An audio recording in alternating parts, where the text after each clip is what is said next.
On this lesson, we're going to create a print based on our doodles. So first, let's pick one. So I'm going to be working with this lion because I kind of like it. So you want to create a print that is good for kids. So maybe a print for a nursery or something like that. So let's go and find the elements. Now, here this is Graphic Burger. You can see the link on the top. And here they have this poster frame PSD mockup, which is good. And here you can actually place your design. So all you have to do is just simply download it and you're gonna get a Photoshop file. And I'm gonna teach you how you can use this mockup. So here you can see the different elements, but you have here something that is called your design here.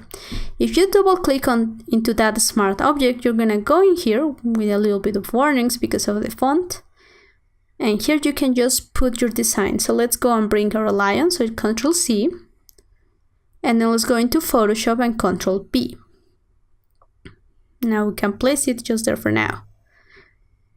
Now I can remove the visibility of the Replace Me. And let's go here and add a solid color. So let's go and create the white for now.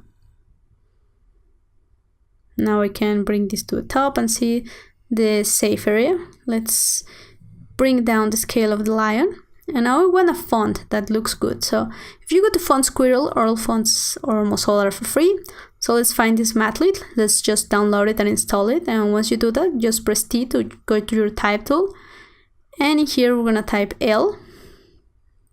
And let's increase the size of this to something huge, like 940.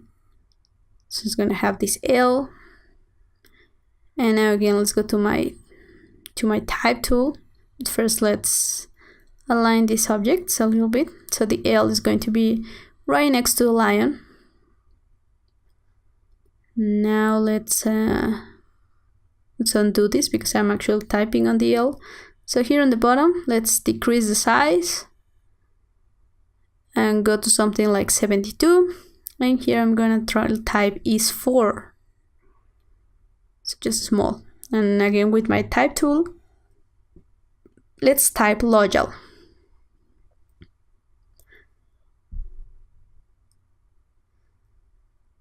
And now I'm gonna increase the size of Lojal to something bigger, like 260. And let's center it and have it in there. Also, let's change this for. Now I want to have two little lines for the is for, so all I have to do is go to my brush, create a new layer, and I'll just make a line like this. I'm using my mouse, so that's okay. Then by pressing Alt and Shift, you can make a copy. Let's combine or merge these layers so I can align them properly.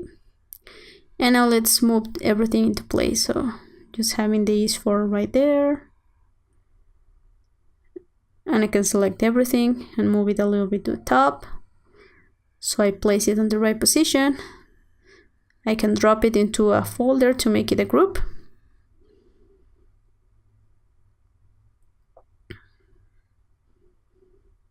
And align this properly. So it's a print that you could do for each of the animals. So you could go with the elephant, with the monkey, and find what that letter stands for to make a little print that you could sell on your own website or on Etsy or something else. So now if I just press Ctrl S and go back to my poster frame, let's remove actually save. And now let's add a color lookup. This is a filter. And now in here you can adjust the colors to give a complete different look. So this foam stock 50 I think works well. Now just save it by pressing Ctrl S, go back to your mockup, and there you go. Now you have a print that you can sell online or with your friends. So in the next lesson, we're going to create another type of art to print on t-shirts. So see you there.